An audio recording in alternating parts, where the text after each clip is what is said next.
Hello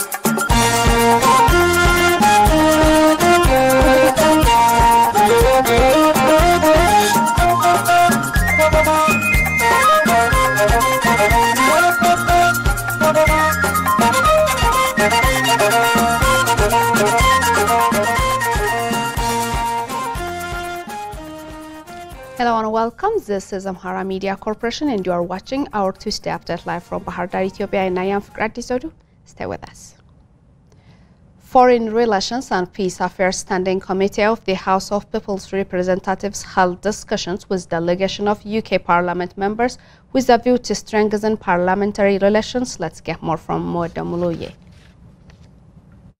Foreign Relations and Peace Affairs Standing Committee Chairperson Ambassador Dina Nago said the main objective of the meeting is to strengthen parliamentary cooperation between the two countries. He added the two countries have established diplomatic relationship dating back to the 19th century, and since then the two countries have been enjoying excellent relations. The chairperson noted that United Kingdom wants to strengthen relationship with Ethiopia as they are revitalizing relations with many countries after withdrawal from European Union membership. He further explained that member of the Parliament of the House of People's Representatives has been participating in various parliamentary meetings where membership is to build the image of the country and contribute to strengthen parliamentary diplomacy. Member of the UK Parliament, Robin Miller, said it has been a wonderful welcome and privilege to visit Ethiopia and have a chance to learn about this great nation's history, opportunity and the challenges facing this country. It was wonderful to meet the chairman and the three ambassadors just now and talk about some of those links, some of the things we have in common, the opportunity of building on our historic relationship and to see how we can work and look at increasing the communication between the parliaments. And I will take back an invitation to the Speaker of the House of Parliament to have a conversation with the Speaker here in the Parliament to investigate strengthening those ties between our two great parliaments. The European Union France Development Agency and Ethiopian government signed a €32 million financial support agreement. Galila Damu will give us the detail.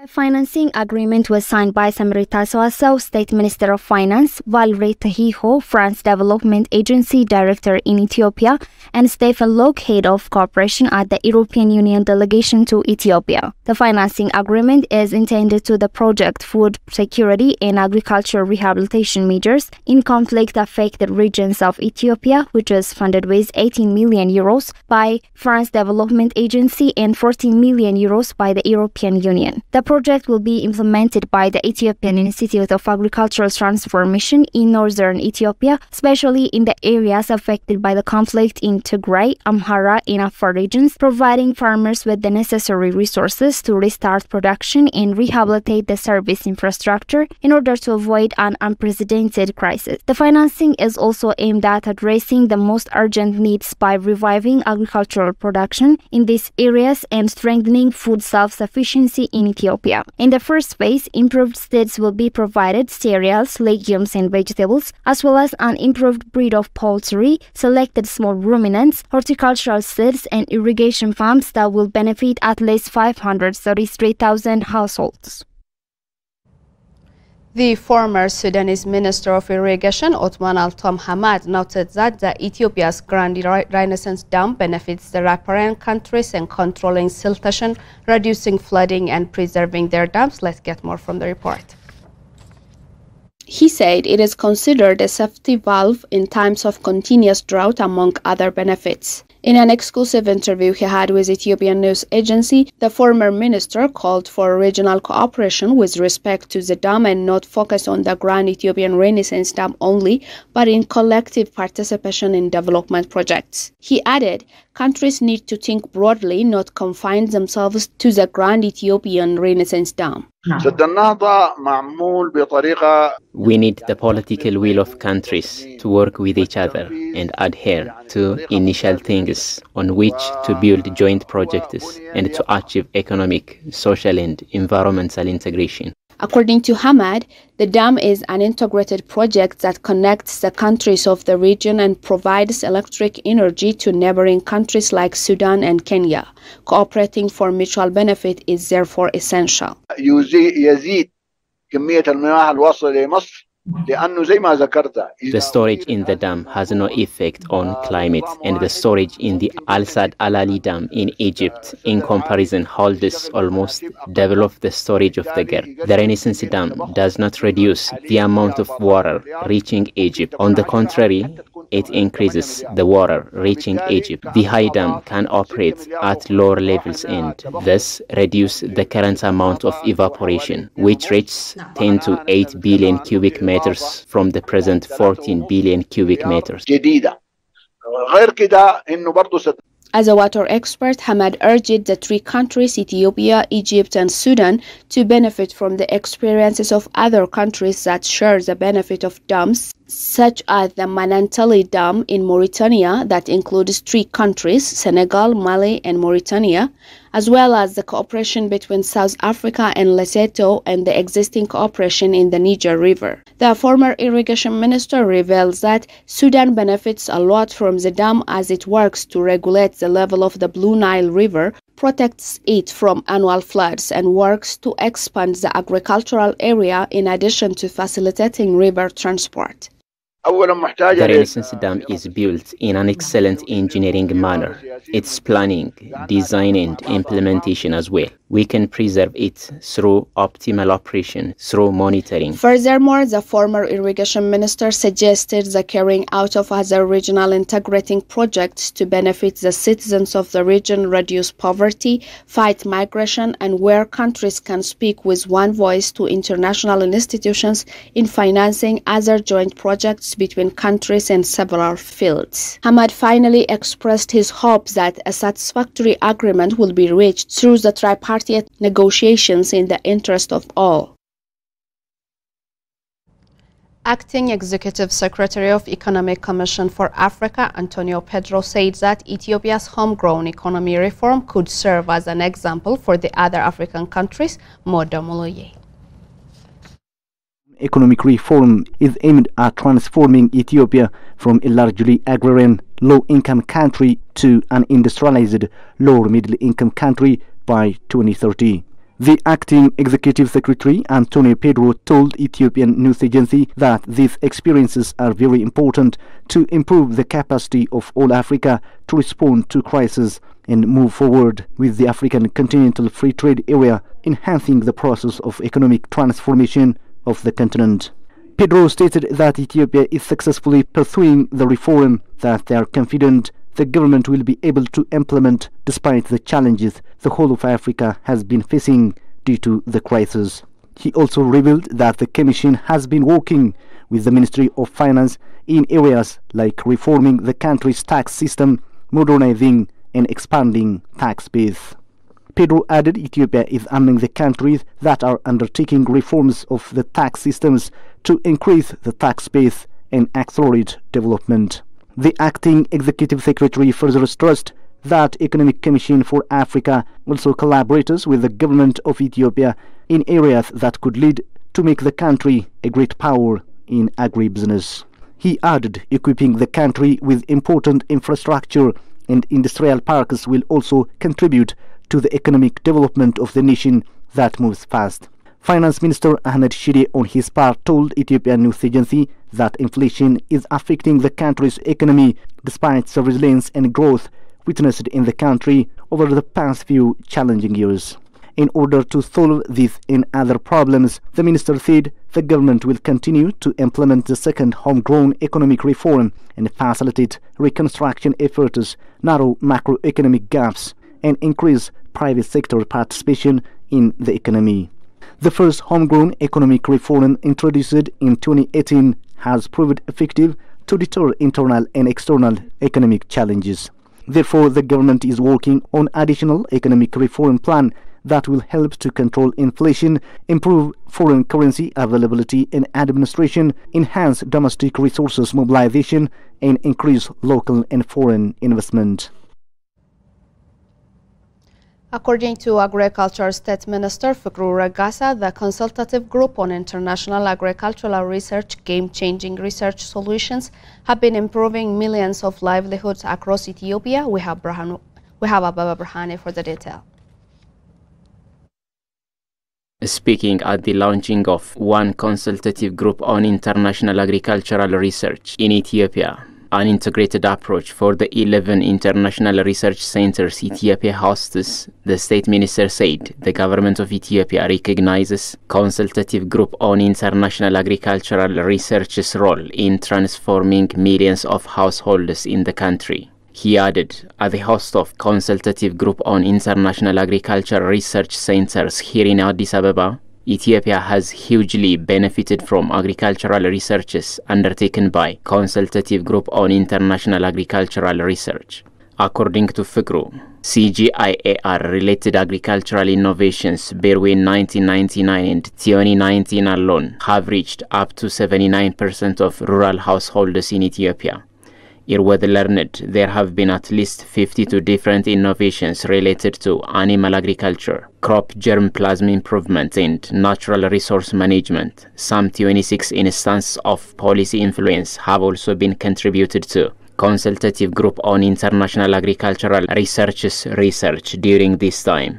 CGR-related agricultural innovations have reached up to 79% of rural households in Ethiopia. According to this study, there have been at least 52 different innovations related to animal agriculture, crop germplasm improvement, natural resource management, and 26 instances of policy influence contributed by CGR research during this time. Among these technologies, soil and water conservation innovations were adopted by 9.4 million households. Among these technologies, soil and water conservation innovations were adopted by 9.4 million households, and about 4 million households use CGIAR-derived maize germplasm. The state minister, who said that the government of Ethiopia is working to transform the country's agriculture by 2030, has asked the consultative group on international agricultural research to further boost its scientific contribution to the success of government's 10-year agricultural plan. ILRI Director General's representative to Ethiopia and CGIAR country convener Namuko Lokovic said consultative group on international agricultural research will not only continue to enhance alignment of its project with government priority areas, but also engage in forward thinking to address future challenges. The representative pointed out that Ethiopia's successful wheat development strategy is a lesson for others. She further said that working with the national and regional partners, they will explore lessons they can learn from the successful wheat development efforts of Ethiopia for other commodities, and also look forward to preempting challenges that may need to be addressed for long-term sustainability. We have different centers in the CGIAR research centers. Like I said, we have 11 of them here in Ethiopia. So the transition and the change in what is new is our way of working. We are moving towards working in a more integrated way across the different centers, and by doing so to develop greater synergies with our work so that we can contribute also better to national goals as well. We are already working with the government when it comes to the wheat development programs. A lot of the wheat varieties that are actually contributing now to this positive growth on wheat in Ethiopia are actually related to CGIAR work. But we don't work alone, we actually work with our national partners as well. Recall that CGIAR and 11 international research centers in Ethiopia, in a bid to enhance synergies and avoid duplications of efforts and engage in assisting government's objective in agriculture, CGIAR has transitioned to one CGIAR.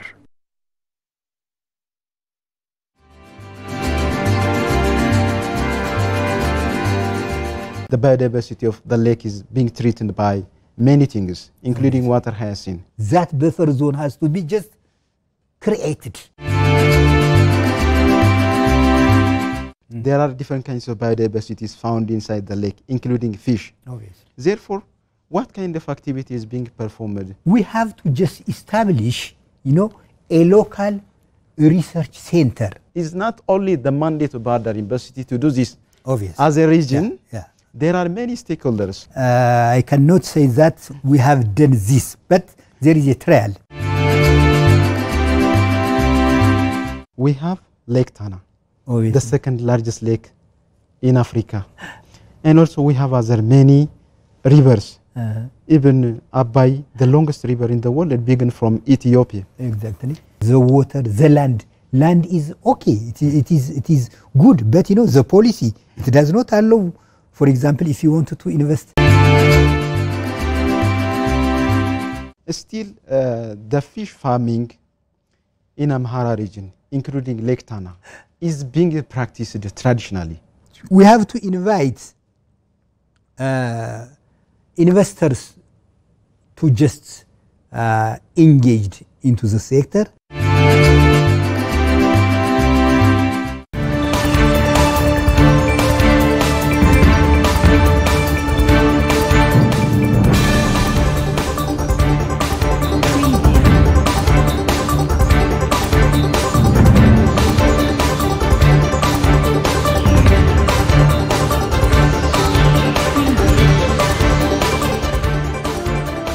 This is Amhara Media Corporation and you are watching our Tuesday update live from Bahar Dar, Ethiopia. Proceeding to news beyond borders. A group of independent United Nations experts accused several South Sudanese officials on Monday of responsibility in a series of atrocities committed against civilians. After gaining independence from Sudan in 2011, South Sudan, the world's youngest state, descended into a civil war between arch-enemies Riek Machar and Salva Kiir that left nearly 400,000 dead and millions displaced between 2013 and 2018 when a peace agreement was signed. The governor of the northern state of the Unity, Joseph Montiel, as well as South Sudanese People's Defense Forces Lieutenant General Toy Chani Reid, have been identified as implicated in large-scale killings, rapes, and sexual slavery. According to the United Nations independent experts, military and government officials involved in the abuses remain in offices. The authorities in Juba have accused the United Nations Commission of interfering in its national affairs and have rejected the previous findings of the three-member panel, as African News reported it.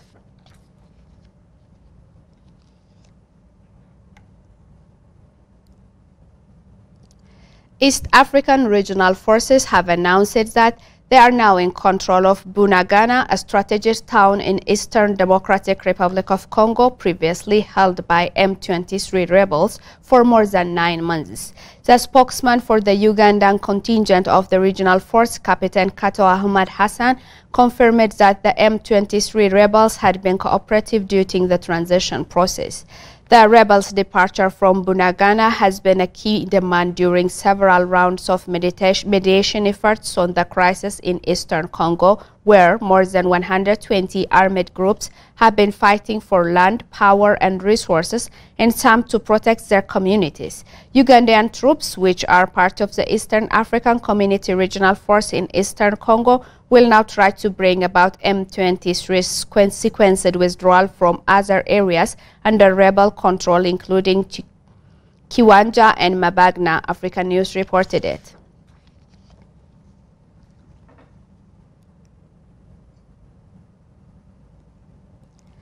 Africa's travel market is open and booming.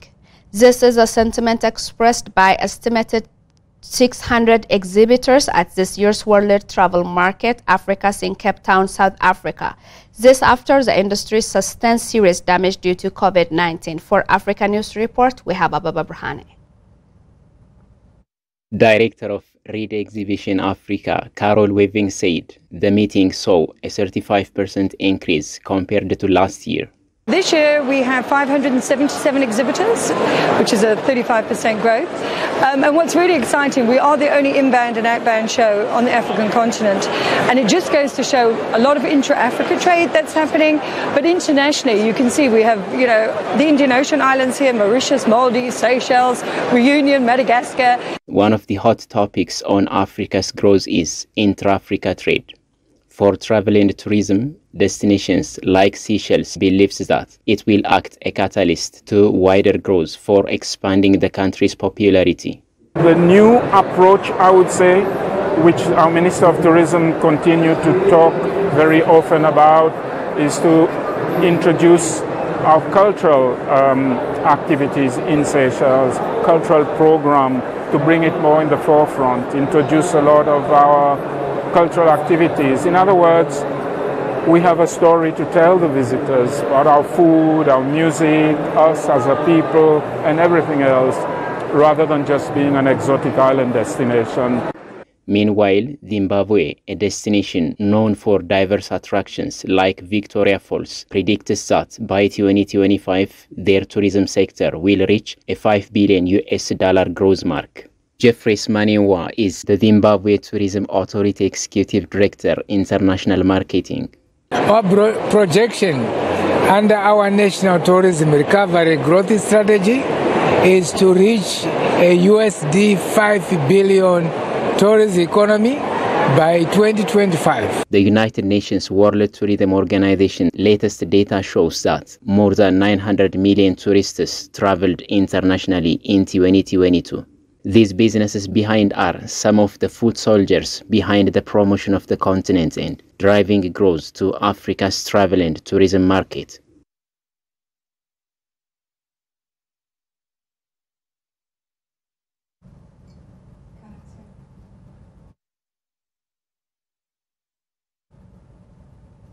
This is Amhara Media Corporation and you are watching our daily update from Bahir Dar, Ethiopia. Now let's see the foreign currency exchange rate of the day.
This is all we got for today. I am Fikrati Zodo and you are watching our daily news. Goodbye and have a nice time.